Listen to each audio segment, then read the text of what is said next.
Hi guys, welcome back to this channel. So myself Priyanshi Sharma. In case आपको नहीं पता है तो I create content regarding nursing field, nursing exam and my personal vlogs etcetera. So आपको guess तो लग गया है कि वीडियो जो है वो है नर्सिंग एग्जाम जो हुआ अभी KGMU का।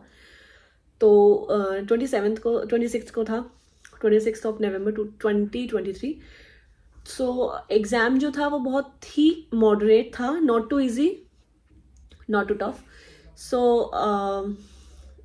एग्जाम, बहुत सारे स्टूडेंट्स के मैसेज आए मेरे पास, एस्पिरेंट्स के, जिन्होंने एग्जाम दिया कि मैम ऐसे था वैसे था, जीके थोड़ा सा टफ था, टफ साइड था। देखो, मैंने पहले भी बोला था कि जो जीके है वो आपको पता ही नहीं है, आप कितना भी पढ़ लो तो you can not be sure कि मेरे कितने क्वेश्चन में ठीक करके आई हूँ या फिर क्या क्या क्वेश्चन आ सकते हैं।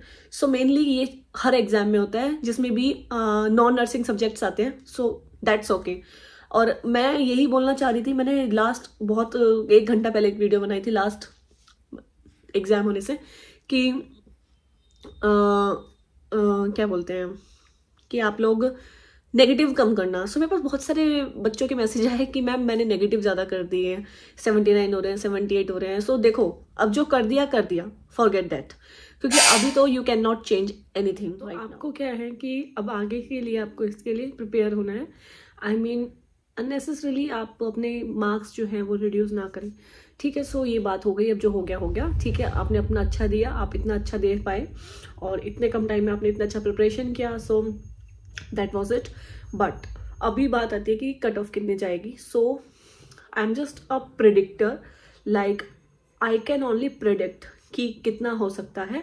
लाइक मेरे केस में क्या क्या सिनेरियो था, तो अकॉर्डिंग टू दैट मैं उसके बारे में बता पाऊंगी। लाइक जैसे कि पेपर जो था वो मॉडरेट था, बहुत ईजी नहीं था, बहुत टफ भी नहीं था। तो इसमें हम देखते चलते हैं। फॉर जनरल कैटेगरी मैं बात करूं तो लड़कियों के लिए आपको मिनिमम से मैक्सिमम चलेंगे।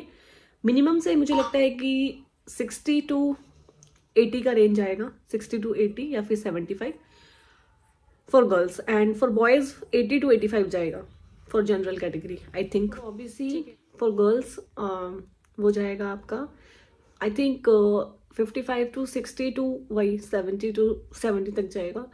और फॉर बॉयज मोर देन 70 और 75 I think. And for SC ST I think the category rank ज़्यादा कुछ डिफरेंस नहीं होगा, 50 to 60 and for boys more than 70 ही जाएगा और 65 तक जा सकता है। सो PWD के लिए same criteria as for SC ST I think. And तो ये सब हम एक प्रेडिक्ट कर सकते हैं। अभी मैं सिर्फ एक ये इतना प्रेडिक्ट कर पा रही हूँ कि इतना आई थिंक जाना ही चाहिए और इतना जाएगा, क्योंकि पेपर बहुत इजी भी नहीं था तो टफ तो था नहीं, मॉडरेट पेपर था। और देखो अभी जो हो गया होना था हो गया। और रिजल्ट डेट और मैं बता दूं रिजल्ट ना थोड़ा जल्दी आएगा इसका, क्योंकि अब इलेक्शंस का है, सब ये सब चीज़ें हैं। तो इन लोगों को हर गवर्नमेंट में क्या होता है कि कुछ ना कुछ एक वो रहता है कि देखो हमने इतना वैकेंसी दिया, इतना ये सब दिया, इतना एम्प्लॉयमेंट दिया, तो जो रिजल्ट है वो मे बी मैक्सिमम 2 मंथ्स लेगा, इससे ज़्यादा नहीं लेगा। हो सकता है कल परसों आ जाए, हो सकता है आज आ जाए, हो सकता है 1 महीने बाद है, हो सकता है 2 महीने बाद है। बट आई डोंट थिंक कि